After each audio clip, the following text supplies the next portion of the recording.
আজকে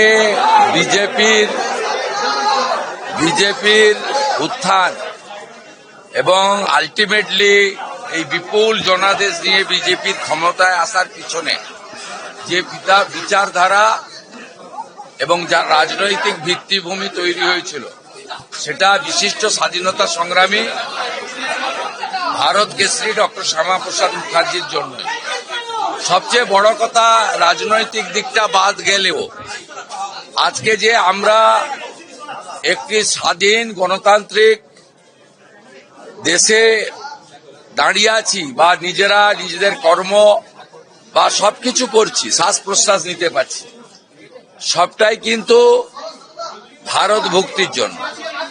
1947 সালের 20 জুন যদি বঙ্গের এই প্রান্ত অর্থাৎ পশ্চিমবঙ্গ ভারত ভক্তি না হতো, যেটা সম্ভব হয়েছিল ডক্টর শ্যামাপ্রসাদ মুখার্জি এবং ভারত সেবাশ্রম সংঘের প্রতিষ্ঠাতা স্বামী প্রণবানন্দের লড়াই। ফাইনালি আইনসভাতে ডক্টর শ্যামাপ্রসাদ মুখার্জি সহ 58 জন সনাতনী আইনসভার সদস্য ভোট দিয়ে ভারত ভক্তি করেছিলেন। তাহলে আজকে আপনি আমি কেউ এখানে দাঁড়িয়ে থাকতে পারতাম। আমাদের পরিণতিও আমাদের বাংলাদেশে থাকা ওই দেশের সংখ্যালঘু হিন্দুদের মতো হতো।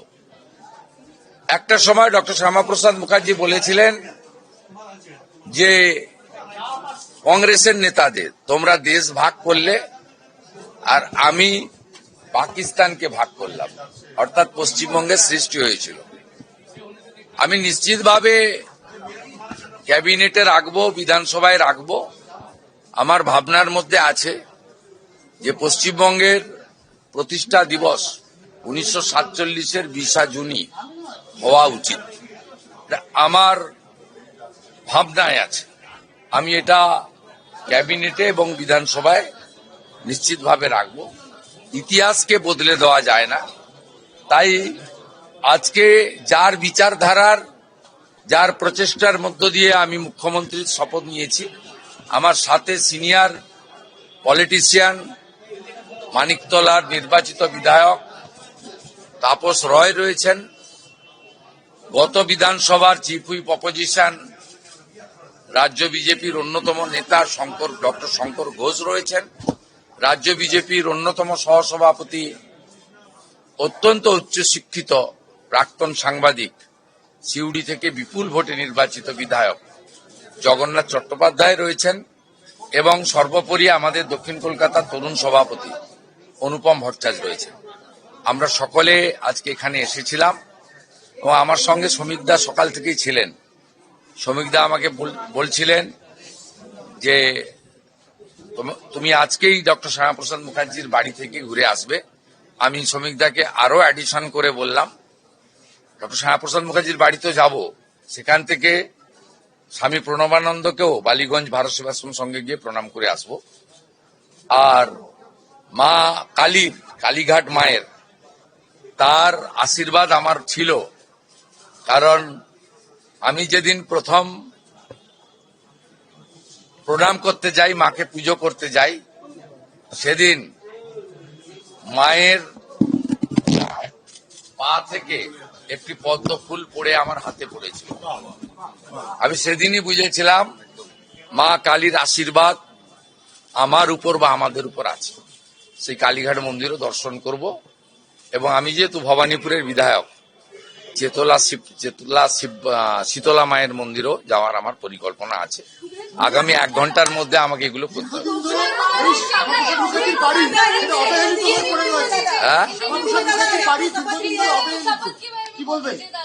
দেখুন, এগুলো একেবারে কয়েক ঘন্টা হয়েছে বিজেপি সরকারে এসেছে, এখনো আমরা প্রাথমিক অনেক কাজ করে উঠতে পারিনি। আগামী দিনে আমাদের অগ্রাধিকারের ভিত্তিতে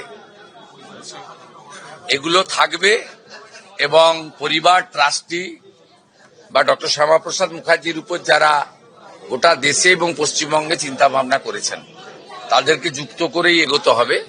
কিন্তু আপনি যদি প্রাথমিকভাবে বলেন, চিন্তা ভাবনার মধ্যে থাকবে এই চিন্তা ভাবনার মধ্যে আমাদের এই রাজ্যের প্রতিষ্ঠিত আস্থার কেন্দ্রগুলিও থাকবে।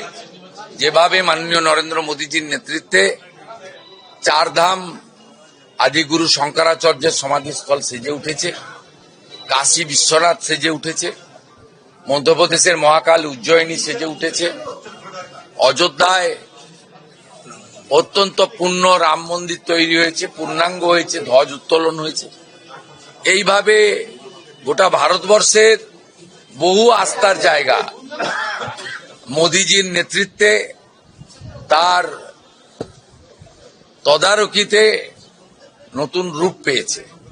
তাই পশ্চিমবাংলারও বিভিন্ন আস্থার জায়গাগুলি আমরা তাকে নবরূপে সজ্জিত করার কাজও আমাদের থাকবে। সাথে সাথে হেরিটেজ এবং বিশিষ্ট মনীষী তাদের বিষয়ে আমাদের থাকবে। এই দক্ষিণ কলকাতা বা ভবানীপুর এলাকা ডক্টর শ্যামাপ্রসাদ মুখার্জির যেমন বাড়ি আছে, এখানে নেতাজি সুভাষচন্দ্র বসুরও কর্মভূমি আছে এবং সাংস্কৃতিক জগতের দিকপাল সত্যজিৎ রায় থেকে উত্তম কুমার তাদেরও স্মৃতি বিজড়িত। আমরা বাংলা বাঙালির সংস্কৃতিকে পুনরুজ্জীবিত করার জন্য আমরা সবাই মিলে একসঙ্গে কাজ করব। সবটাই চিন্তা ভাবনার মধ্যে থাকবে। একটু সময় আমাদের দিন।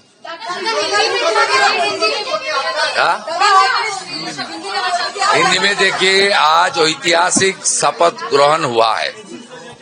माननीय प्रधानमंत्री नरेंद्र मोदी जी का उपस्थिति में 20 राज्यों की भारतीय जनता पार्टी का chief minister, deputy chief minister और एनडीए का सब घटक और पश्चिम बंगाल में भारतीय जनता पार्टी को स्थापित करने के लिए जितना भी बड़ा बड़ा नेता का योगदान था, सब लोग आज शपथ ग्रहण में था। एक ऐतिहासिक दिन है और कम से कम 2.5 लाख 3 लाख जनता ने आज ब्रिगेड परेड मैदान में उपस्थित होकर भाजपा का सरकार को आशीर्वाद किया।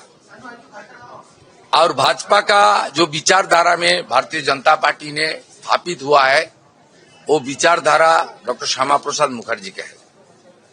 और साथ साथ बंगाल का जो फॉर्मेशन हुआ है, इसका पीछे जो हमारी सही इतिहास है वो है 1947 20 जून।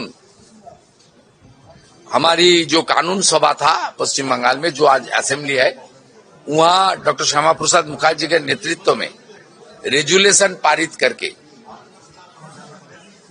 ये पूर्व बंग जो आज बांग्लादेश है, वो उस वक्त पूर्व पाकिस्तान था, पाकिस्तान का साथ गया है। और ये जो पोर्शन है वेस्ट बंगाल का पोर्शन, ये भारत का हिस्सा बना। आज ये भारत का हिस्सा नहीं बनता, हमारी इस्लामिक कंट्री में रहना पड़ता। इसलिए जो बंगाल का फॉर्मेशन किया है, बंगाल को जिन्होंने तैयार किया है, आज मुख्यमंत्री बनने का बाद उसका घर आकर उनका श्रद्धा सुमन अर्पित करना, ये तो प्राथमिकता है, ये तो करना चाहिए। मैं, मेरा साथ 3 चुने हुए एमएलए, तीनों ही लीडर है, बहुत अनुभवी लीडर है, तापस रॉय, डॉक्टर शंकर घोष, जगन्नाथ चटर्जी और यहाँ का बीजेपी कार्यकर्ता और बहुत सारा हमारी पेट्रियोटिक पीपुल है, राष्ट्रवादी नागरिक, सब आकर हम लोग श्रद्धा सुमन अर्पित। बंगाल के लोगों के लिए क्या मैसेज रहेगा एज चीफ मिनिस्टर? काम करना चाहिए, बंगाल को फिर खड़ा करना चाहिए, मोदी जी का विजन पूरा करना चाहिए, बीजेपी का संकल्प पत्र का पूरा करना चाहिए। बंगाल बर्बाद ना हो, इसलिए हम सब लोग को काम करना चाहिए। सब बंगाल का हर पार्टी, हर सबको हम लोग को ऑपरेशन चाहता है। सरकार चलाने के लिए सबको मदद चाहिए, सबको सुझाव चाहिए। आइए एक साथ बंगाल को खड़ा करना चाहिए।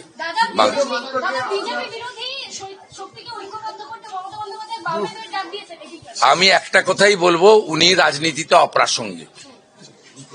অপ্রাসঙ্গিক লোকের সম্পর্কে মন্তব্য করব না। আমাদের ভিডিও ভালো লাগলে লাইক এবং শেয়ার করুন। কমেন্ট সেকশনে গিয়ে জানান আপনাদের মতামত। আরও ভিডিও পেতে আমাদের চ্যানেল সাবস্ক্রাইব করুন এবং প্রতি মুহূর্তে খবরের আপডেট পেতে প্রেস করুন বেল আইকন।